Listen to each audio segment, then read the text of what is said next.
group, and it's an honor for me to have Bu Jessica, Pak Rahul, and also Pak Boni, right, to discuss such an interesting topic, this afternoon, about how businesses can seamlessly blend the magic of creativity with data and technology to drive business impact. So I would like to start and open these sessions with a little bit of ice break, right? With the this or that questions related to creativity. Are you ready? Yeah? Okay, yeah. So my first questions, KOL content or brand content? KOL now. KOL. KOL, okay. Next questions, copy-based or visual-based?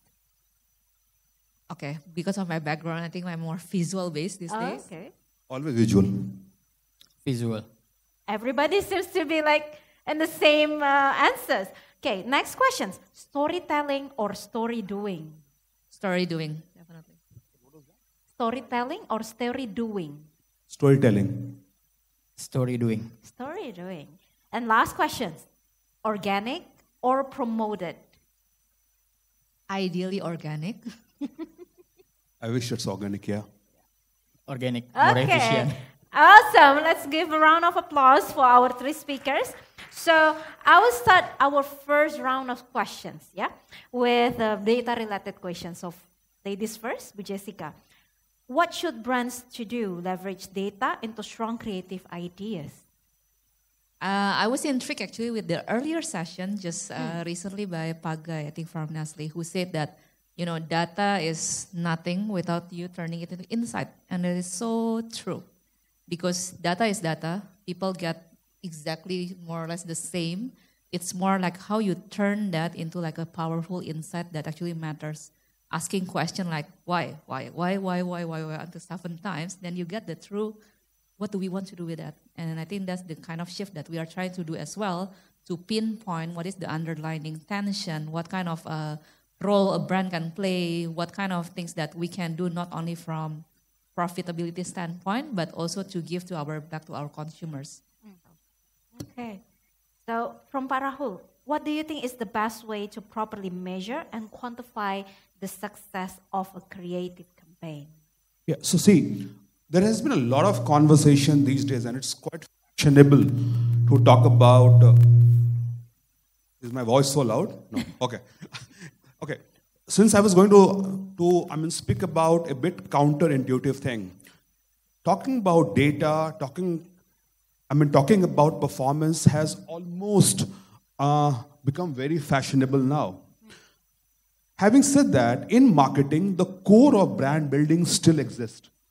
For example, building brand is almost like raising your child.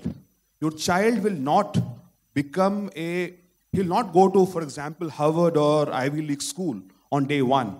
You have to invest on your child. You have to invest on him or her brick by brick. Yes, there are certain strong milestones which gives you an idea whether your child would be a rock star or okay. But building brand is a long-term brick by brick measure. Data gives you some idea on how you are moving, and in that journey, in that pursuit of overall greatness, things like equity. Because even now, I understand that a lot of people speak about bottom part of the overall performance marketing. It's very important that if you really want to build long-term brands, the upper part of funnel has to be super strong. Your equity, your top-of-mind awareness, how well you are differentiated on the overall brand. What is your overall moat is what will really define you in long run. Short-term data, performance marketing, ROAS and all are good. But as a purist marketer, I strongly believe what defines you is your equity matrix. What defines you is how will your brand stay 100 years down the line and not 10 days down the line. And that's a very important part of brand building that we all as a marketer have to, understand and not get into this short term, which is also important, but long term in marketing is the most defining part. And we should be very, cognizant of that. Thank you so much, Pak Rahul. Moving on to Pak Boni. My question is, how can businesses leverage data analysis to enhance creativity in their marketing strategies and campaign? Yeah, I think between creativity and also analytical skill, especially in the marketing field, is something that cannot be separated. So it should come all together. Leveraging data from multiple resources, it enables us as the business, of course, to generate, insights into customer behavior, preference, and also definitely their purchase patterns, right? Which at the end of the day, it's very important for us as a business to, diversify our marketing based on our target market, to also classify our business strategy, and it's also help us to improve how we can deliver a communication to our targeted audience. So hopefully it increase our engagement as well as leading to, purchase decisions as a business, right? So especially in the country or in the market that is very crowded and competitive like in Indonesia, and amidst also the tech advancements that we have currently, right? All the social media, everything has been transformed into very, massive viralities, very fast. Even I remember last week, one of our, communication team, so she just passed by one of the road in South Jakarta and it was raining. And then she saw a huge waterfall dropping from flyover road. And then she just put it on TikTok, and in 3 days, it went viral, Getting viral. 500,000 views, Wow. 50,000, likes. So it's really important for us at the moment, since the technology has been advanced, virality, now everyone can get viral as long as the content is right at the right time and also at the right target. So I think it's very important for us as a business, again, to look back into fundamental analyticals of data. So we need to make sure that all the contents that we produce and everything is actually derived from those data analytics that we did to make sure that we are targeting the right audience, we are producing the right contents, delivering the right communications. As for business, I think it's very crucial also because by having this analytical set of data, we are able to, deliver our marketing strategy efficiently. Because at the end of the day, still we want to, spend less and get more if we can as the business, right? Okay. Yeah. Thank you so much. I have to agree with all of you, the three panelists, that data itself is meaningless unless we turn it into insights and leverage it for our brand building. So next round of questions, we will be talking about creativity related. So first, Bu Jessica, is it a myth or a fact that creative quality is not the top 3 drivers of advertising ROI and profitability? It's quite interesting when you talk about brand building, right? That's exactly actually where we are going. This is not longer like the conventional brand building. This is also about transformation brand building. And for the longest time, it's like we have been skewed into no, we need to be data first. Everything need to be there. And that's correct, right? At the same time, turning it into insight and turning it to creative actually is the one that is the make or break, the one that actually make the difference. Last week or 2 weeks ago, actually, if you are a marketeer, then you will know all the Cannes Lion, you will probably get bombarded with all sort of different content and everything. But when you take a look into that one, that's just show how the powerful creative can be. And when you look into the metrics, there was a study, which I need to search again what is the source, but creative quality is actually number 2 in terms of driving profitability and ROI, which is saying a lot. It's not only creative, but it's about the quality of the creative, because you can put out so many different versions. If it doesn't resonate, if it doesn't make relevant to your consumers, then it's meaningless. You can only get viral when it's actually meaningful something. And for us is that we measure also quality of the brand by its brand power. And there are 3 aspects over there. So one is about creating a differences. So how do you want to differentiate and get that data, but make it in a way that actually you can make it powerful. Second one is about meaningful. Meaningful is meaning actually about the relevancy, because it might be cool, it might be something that people haven't done before, but then if you don't get the meaningfulness, then people will say, so what? It's not relatable for me. The last one is actually about salience, and this is about bringing the awareness, because scale is also important. If one person see it, okay, that looks like a water falling, 500 people see it, that it becomes something else. It could become a trend. So that's how you get the salience also across, and you measure all of this. Actually, this is the foundation of transforming that brand building into long term. Thank you so much, Bu Jessica. I'll move on to Pak Rahul. How does creativity play a significant role in marketing effectiveness? And tell us something that dives deeper in thought than the basic know-how. Okay, so let me first start by echoing what, like Jessica said. For me, creativity is the number one driver as far as marketing effectiveness is concerned. Number one driver. In this age of data noise, and I just call it data noise because it's quite fashionable. For example, like majority of people here would be like thinking that why is this guy talking so much against data? Reckitt is at the forefront of like digital transformation. We look at data. However, creativity is the number one driver in this whole like world of so much of data, so much of chaos. Creativity is the last big differentiator that exists in the world. Second thing, a lot of us want to, go behind virality, number of likes, X, Y, and Z. As a marketer, for example, in Reckitt, I handle brands right from like Dettol on one side, which is about hygiene, Durex, which is bold, edgy, on your face, and also a brand like Enfa, which is about like mother. I can't have the same style, same creativity if I'm handling all these like brand. For example, when I'm talking about Durex, we have to understand our consumer and the overall brand archetype. Our creative that we use, and you would have seen that in our like recent ads, those are bold, those are edgy, those like creative have to have that magnetic flair so that it can go and start connecting with the audience that I'm dealing with. I also used to handle a brand like Sensodyne. Now on Sensodyne, just for virality, I can't go and start having an ad which is like Durex. Sensodyne brand archetype is that of being authoritative.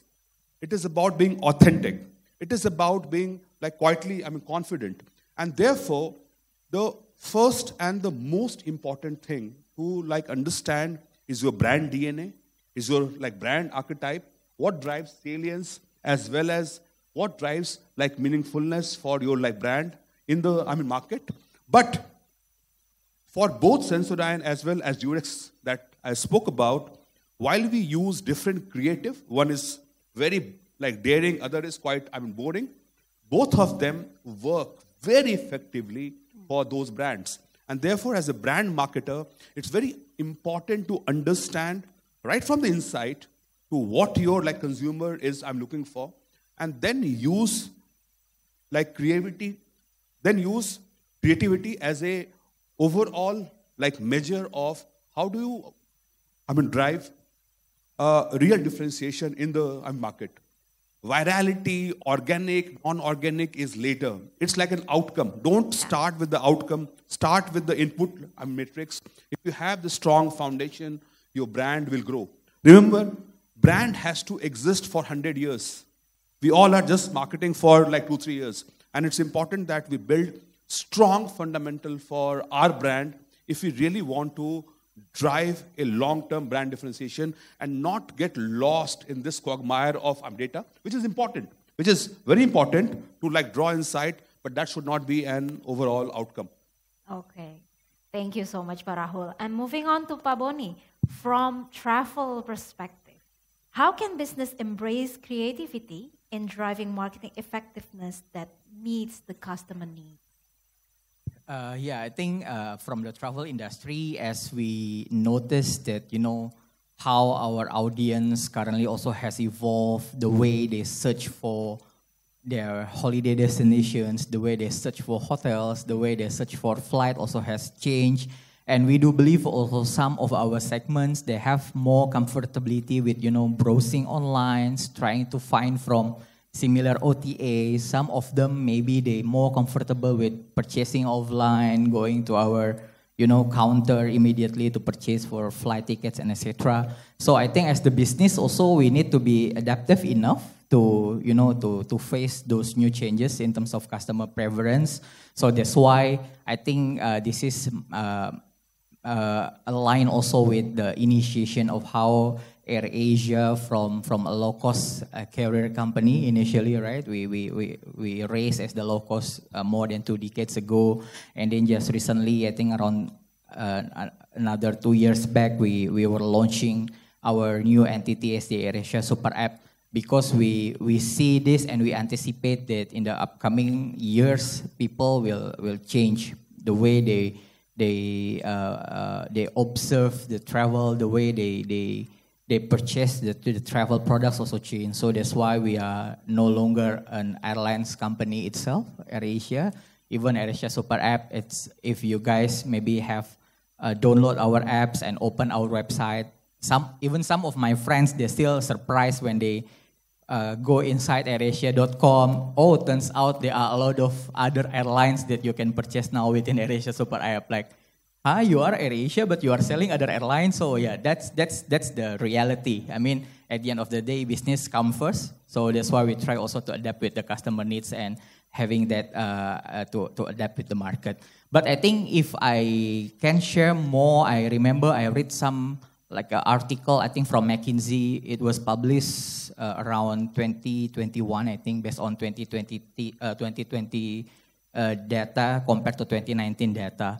So maybe some of the audience here have read similarly to me before. I think the title was around Growth Triple Play, if I'm not mistaken. So it's basically the article says that there are 3 elements that business need to cover in accordance with reaching triple or quadruple growth for the business. The first one is creativity. The second element is analytics. And the third one is purpose. So that's something that I feel like it's very interesting and aligned with what we did currently in AirAsia. I think everyone here may be familiar with the jargon that we have. Now everyone can fly. Because that's how we try to democratize, airlines industry. We started as the low-cost carrier. We even, I think also some of the audience here may be familiar with our campaigns, Free Seats. It's one of our signature campaign as well.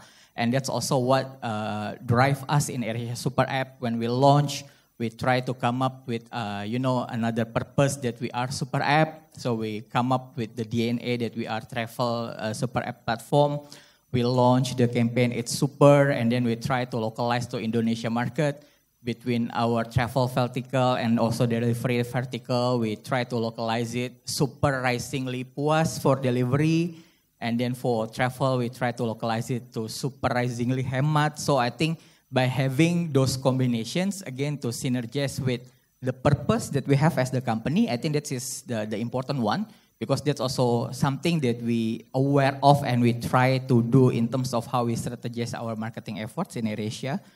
We have more than 51 million, our database, basically, those people who ever fly with AirAsia before. And then what currently we are doing is we are focusing how to cross-sell those users. So that's why if you guys notice, maybe we are not really tap into ATL at the moment. So we better try to, optimize our existing database, shoot more CRM, do more CRM to actually attract users, those who fly with AirAsia before, to try our another product, like to book hotels from AirAsia. And then when they, let's say they came to Bali, they book AirAsia right in Bali. So that's how we actually work. And I think that will be ultimate strategy for many of industries. So if we can combine those 3 elements between creativity, analytics, and also the purpose or the objective of the brand that we have. Okay. Thank you so much, Bu Jessica, Pak Rahul, and Pak Boni. I think everybody says here that creativity is the base, is the fundament, is the multiplier, and also the key drivers, right, to multiple the business results and outcomes. Because we have a limited time, I will just move on to our final questions for everyone. How do you see the current versus the forecast of future trends in regards to creative marketing? Maybe Bu Jessica, you want to start first. Well, the stake is getting higher, right? So, every day things are changing. Every day we learn new stuff. Every day, like when, for example, in my case is that we have #1 premium beer brand in the world with HEINEKEN. We have #1 beer brand most favorite in Indonesia called Bir Bintang, which has been here for 70 years. So if we just maintain as is, it's not going to fly. So things need to evolve, and sometimes it's actually about that part, having the courageous also to sit back and also to say that maybe we don't know it all. Especially when you target into the younger generation with the Gen Z and everything, actually you learn so many new stuff as well. And there's a balance between learning from the younger generation, but also your big chunk of the target, let's say your millennials and so forth, and how to combine those both. So the forecast is that it's getting edgier, it's getting up until the scale. Now I would say it's a bit more shifting from the storytelling into story doing, because people can see it. If you're just saying it but not actually doing it, then it's actually quite meaningless. In HEINEKEN, we have what's called a HEINEKEN Creative Ladder as well, and that's how you judge creative to make it into one language and to make sure that us, not only on the brand side, but also our stakeholders, our partners in the agencies, are all aligned on how we measure creative and where do we want to go. It takes courage. It takes also a bit of care, because at the end of the day, this is not something for just the business itself or profitability reason. There needs to be a passion behind it. There needs to be a reason we are doing things the way we are. And that's actually the one that will set the part, because our consumers, it's the same with us, it's the people. So once you make it relatable and you make sure that you're part of the equilibrium as well, then it makes sense.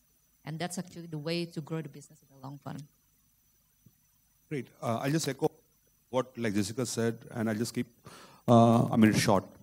Understand, no matter, in future, there is going to be an increase in the overall noise level because brands would get launched. As a marketer, we have to be very clear about our purpose. Why do we exist? What's the reason for our brand existence? Why do we exist? Most marketers has to start marrying the purpose. Right now, most of us are flirting with the purpose. We have to go a step ahead and start marrying the overall purpose. And second is that we have to start marrying message, medium, and the overall messenger. Right now there is a lot of disconnect that's happening. This has to be overall seamless, and then magic will happen. Marketing is still the same. Some nuances have changed. Go back to basics, understand your overall brand, and then magic will happen. Okay. Last one, Pak Boni.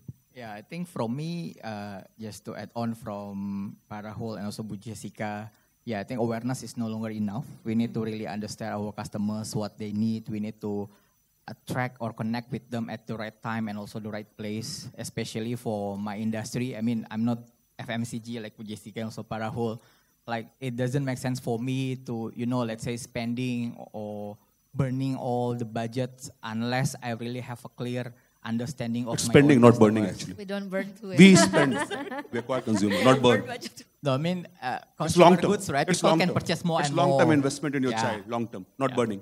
My product is even people flying tickets, fly how often in a month or in a year, right? So we need to be very selective to understand our customers and stuff.